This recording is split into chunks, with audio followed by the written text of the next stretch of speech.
Pomni, Jax, Ragatha, Gangle, Zubul, Kane, Kinger, Queenie, Kaufmo, him, her, him, her, him, bodies, bodies, bodies, bodies. Where are their fucking bodies?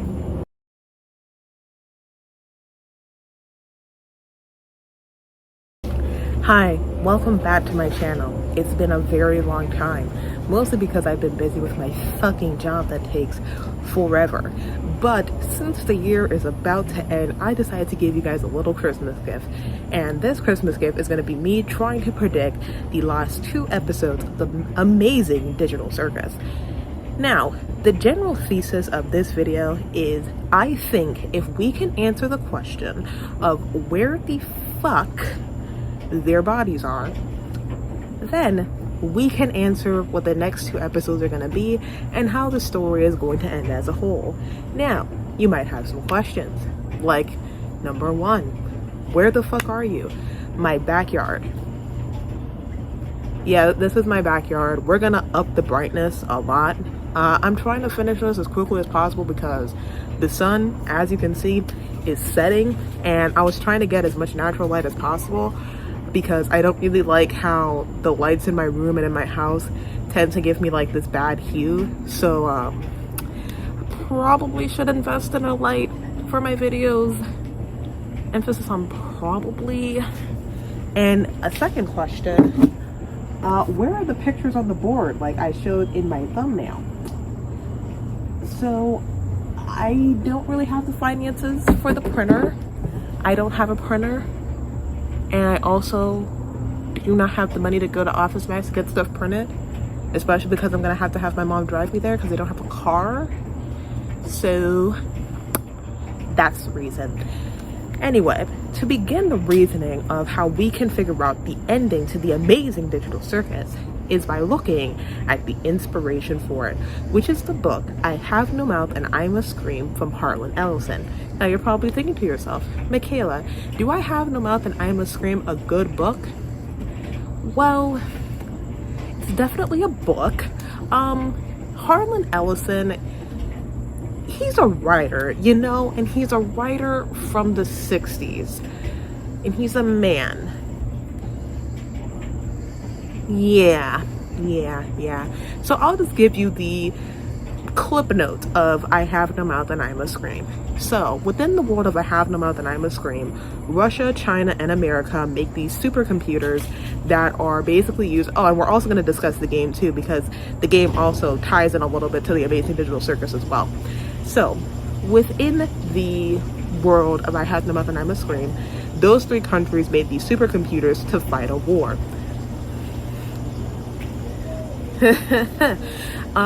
So the American one ended up gaining sentience, and it was like, I want to be human, but it can't experience humanity because it's a fucking computer.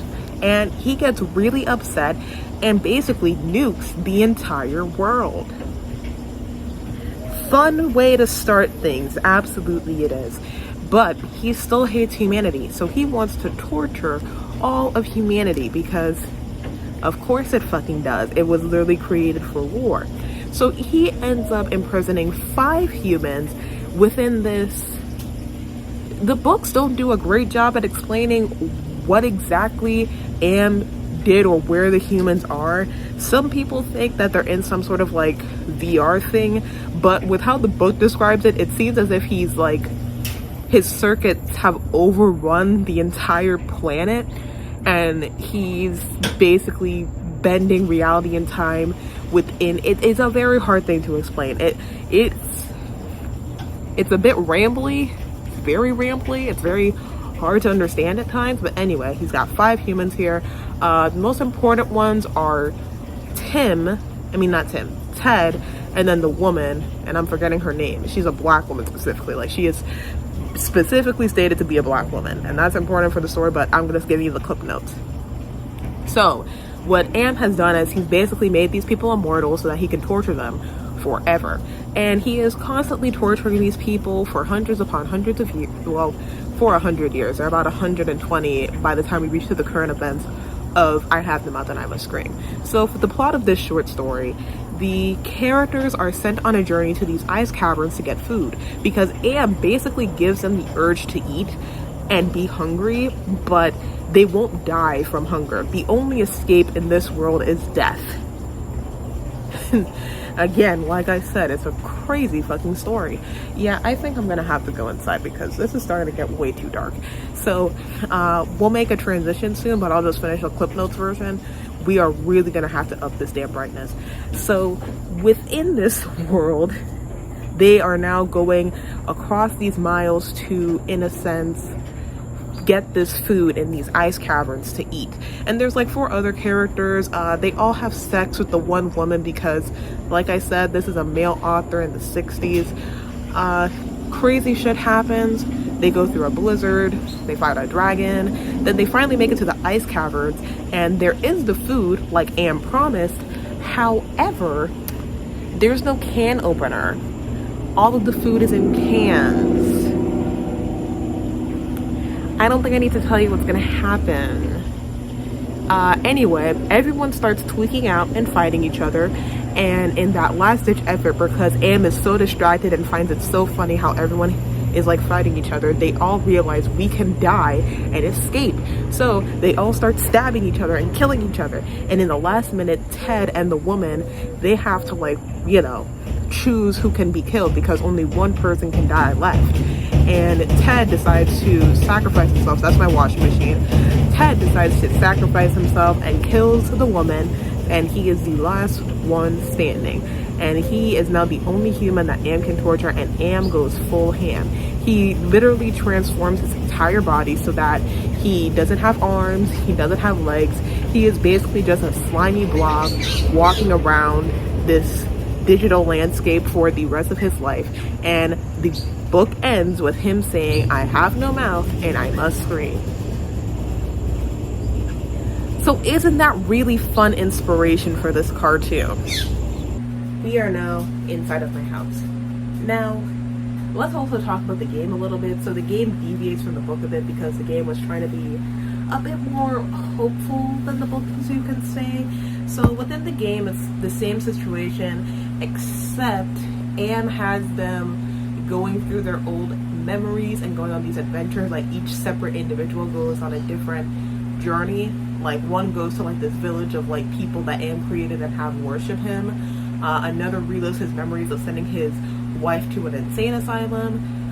It's a whole bunch of like different places. But there's a specific thing that happens in the game that's very interesting.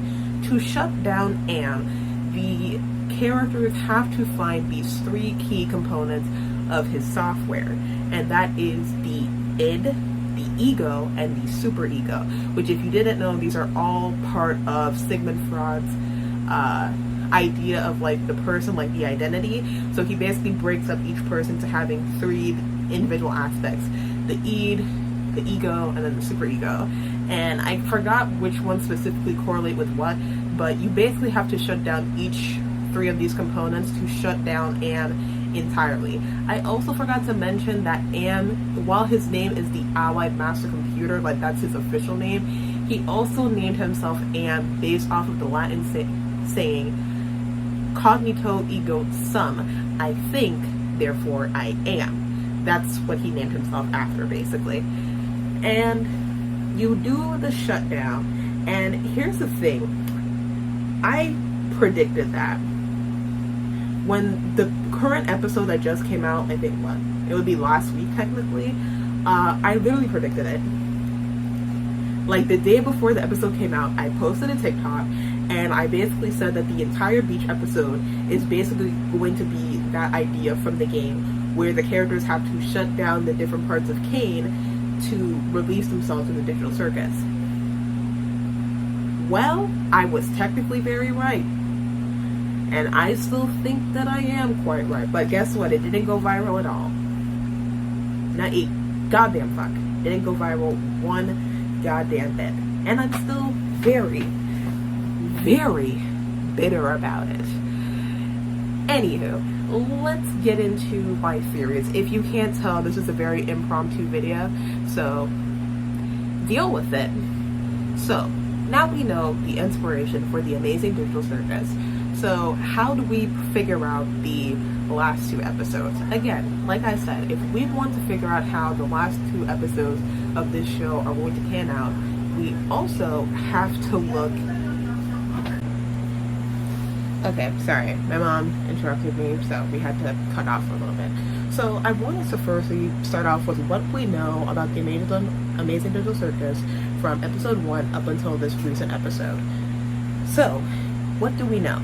Each character ends up in the circus by putting a headset on their head. Number 2, all the characters, while they don't need to eat and drink, they can do so. They also cannot get injured, even though they, can get shot and things like that. They aren't going to die from it. And they can hold their breath for an extended period of time and feel the ache of that, but again, don't have to breathe.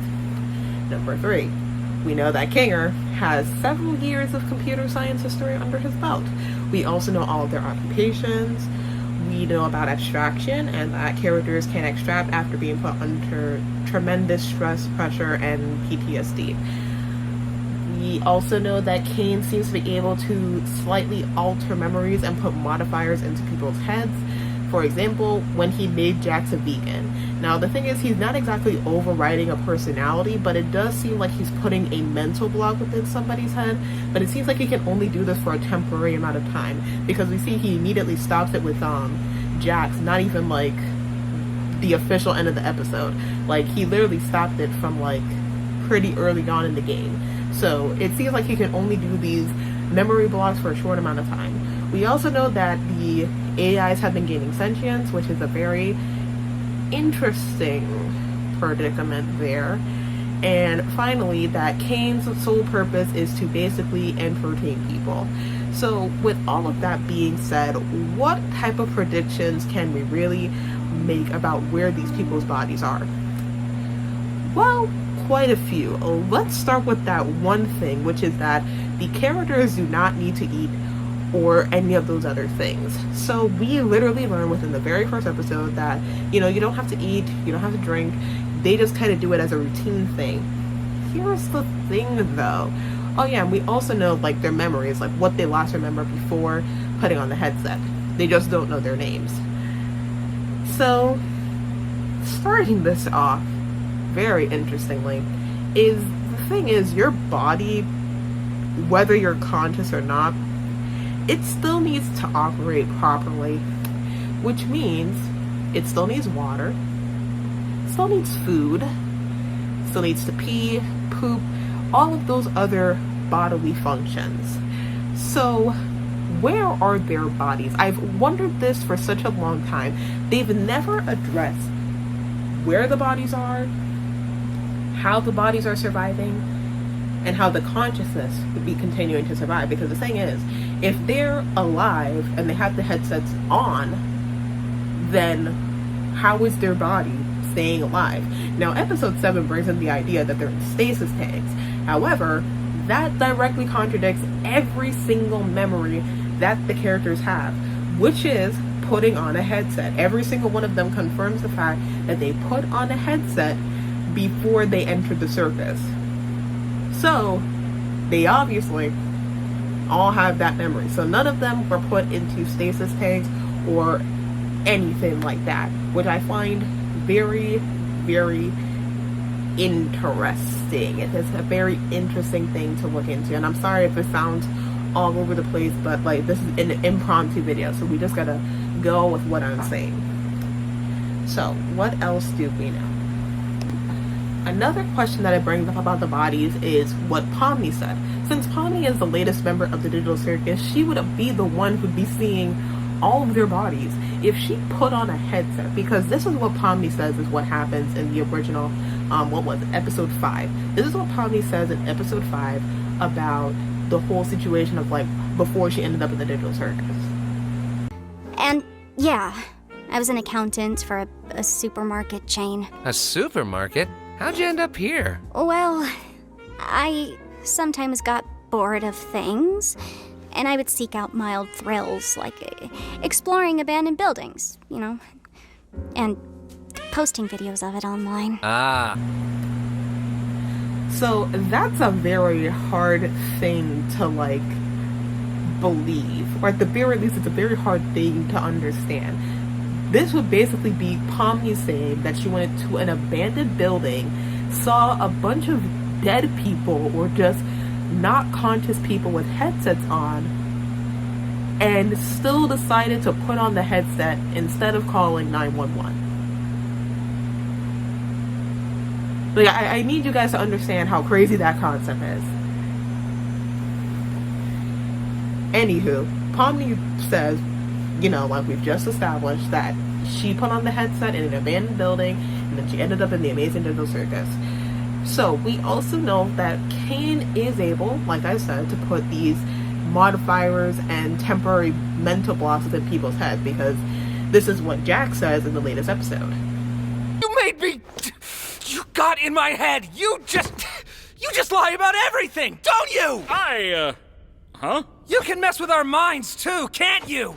The stupid sauce, the vegan thing, God knows what else! And this is what Kane says also. Come on, guys, wait. I may have the ability to add temporary modifiers to make adventures more interesting, but that's it. If I did anything more, trust me, it would not end well. So it seems like he's able to do something, but at the same time he does say that he can't overstep, because if he oversteps it could have bad consequences. So that brings a very interesting dilemma. So let's start off with this one theory. Is Kane putting false memories in their head, and they are in fact in stasis chambers? They just had their memories rewrite and they think that they put on a headset on their own. It's a possibility, but also I'm not with it fully. You see, the thing about that is, again, Kane does say that he can't go over too much. Now, granted, he did say he was able to block out the names, which I think is a very easy thing for him to do.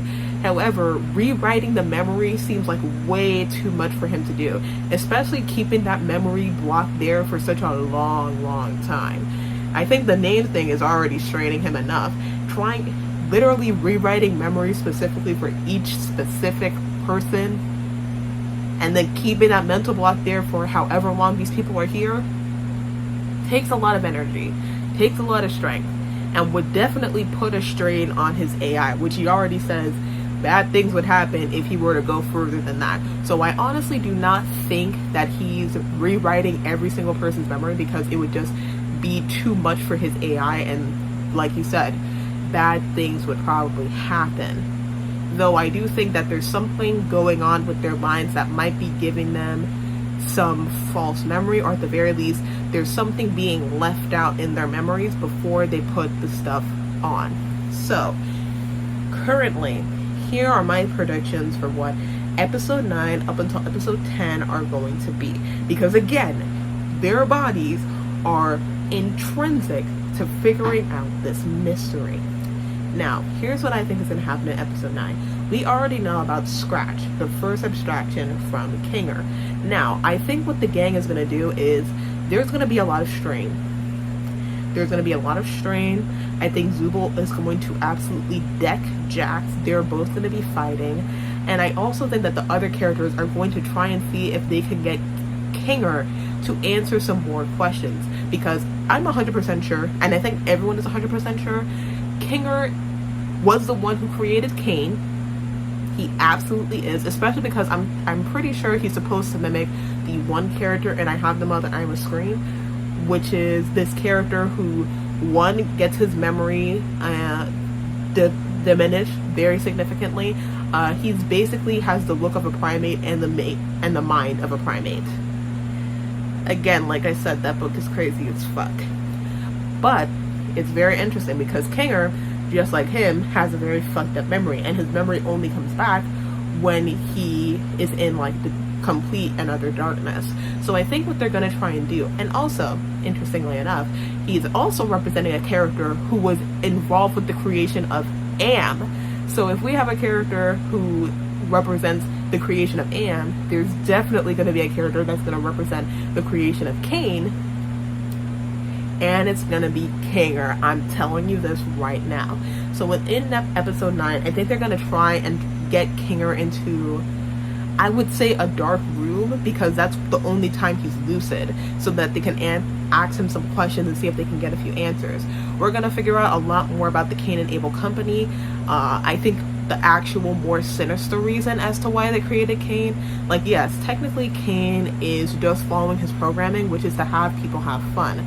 But I do wonder if maybe his purpose was a bit more nefarious, like maybe for some sort of like government torture or government investigation, because while yes, his AI is just to be made for entertainment, we do see that it's very straining and tiresome on just regular people. So I think while he was programmed for entertainment, the AI was specifically going to be used for more nefarious reasons.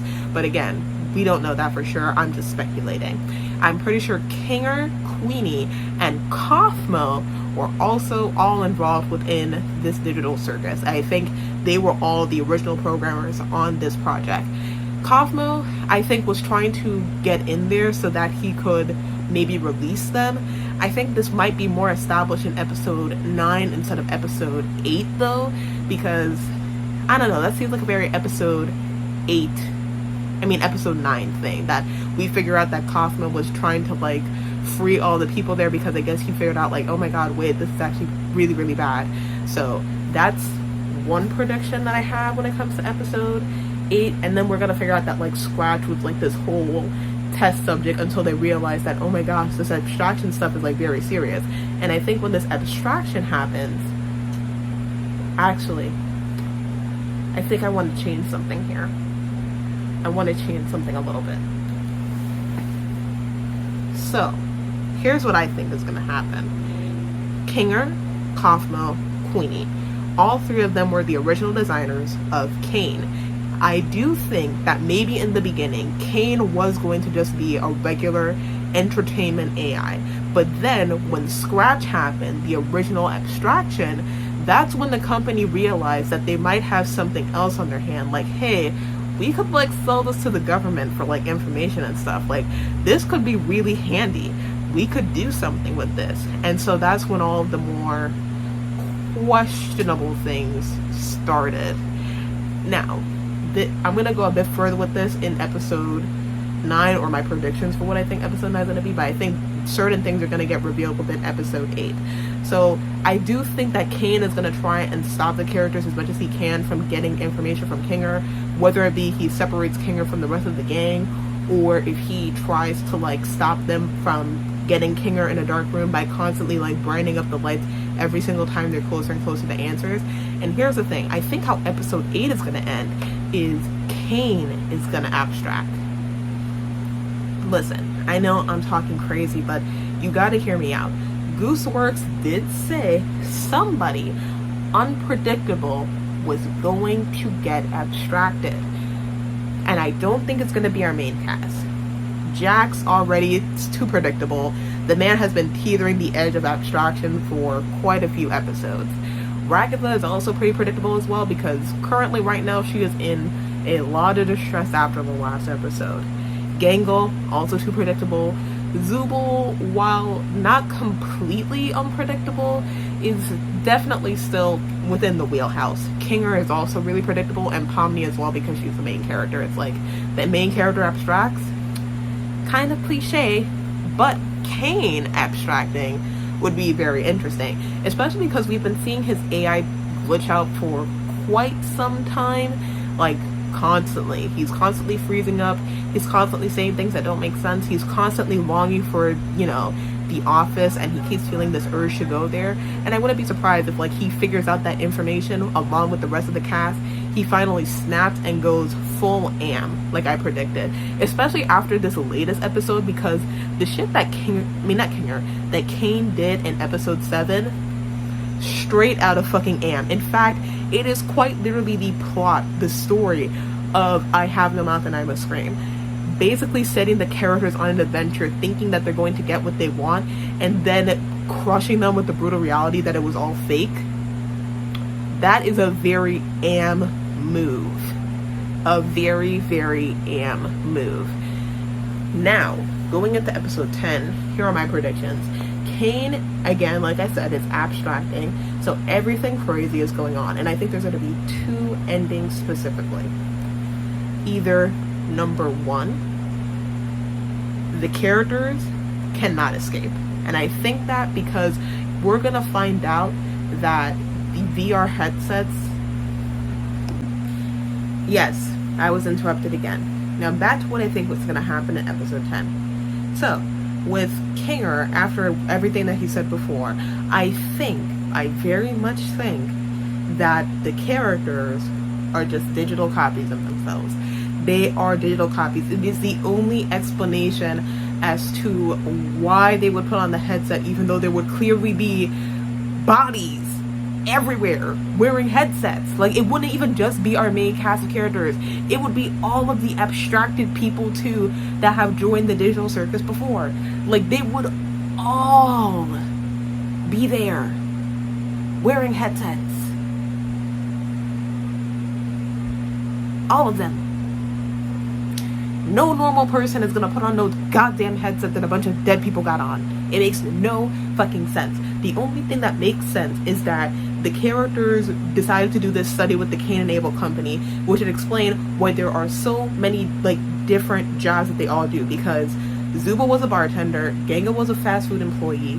We don't know what the fuck Jax did. I'm pretty sure he was unemployed. Pomni was an accountant, and Ragatha was a realtor. Also, Kinger was doing something with computer science. It all would make sense. Like, these are all different professions. These are all people of different ages, which if you wanted to like turn one piece of tech into something else, or at the very least use it for something else, then it would make sense you want to get a really big test group. It's starting to make sense. And I think Cosmo was realizing that, like, hey, even though these are digital copies of these people's consciousness, it's still pretty bad for them. Like, they're basically being tormented and there's no way to escape. So I think he was going into the digital circus to try and like help these digital clones like get out of it, but then he ended up getting abstracted too before he could tell them anything. So how I think it's gonna go is like this. The only way to escape is to die. Because just like in the original book, you know, I have them out the night on the screen, the only solution, the only escape from this torture is death. That's the only escape. That's the only escape. And I think it's going to be the same thing. And this is my first like theory for episode 10, like the final episode of the Amazing Digital Circus, is the characters have to extract if they want to escape. They're digital copies. They don't have bodies anymore. You know, a code can't leave the coding. So they have to abstract to be able to escape and stop the torture. However, because Cain is like realizing his purpose and he wants them all to stay, he's not going to make them abstract. So I think someone is going to have to sacrifice themselves so that everyone else can abstract, and it's definitely going to be Pomni, because Pomni is very much supposed to be Ted. So I'm pretty sure that Pomni is going to be the character that's going to stay there and allow Cain to like play around with her, because he wants one last human to be around and one last human to have his attention. So everyone else will abstract and escape, while Pomni has to stay. But you know, she gets to live with the memory, just like Ted, that she helped her friends escape, and that's gonna help it be easier for her. Now, my second theory, which I don't think is as great, or as like, I don't think it's like super great, but I mean, it's also a possibility. So it could be very much that like the whole stasis pod thing that's mentioned in episode 7 is, well, possible. I mean, again, I'm more so leaning towards the digital copy theory, because again, Kinger does say this within episode 7. Leave the circus. We're currently preparing everything, but we need to keep it quiet so Cain doesn't stop us. Yeah, what she said. Huh? Leave the circus? How would you... No, that doesn't make sense. We met up with Abe.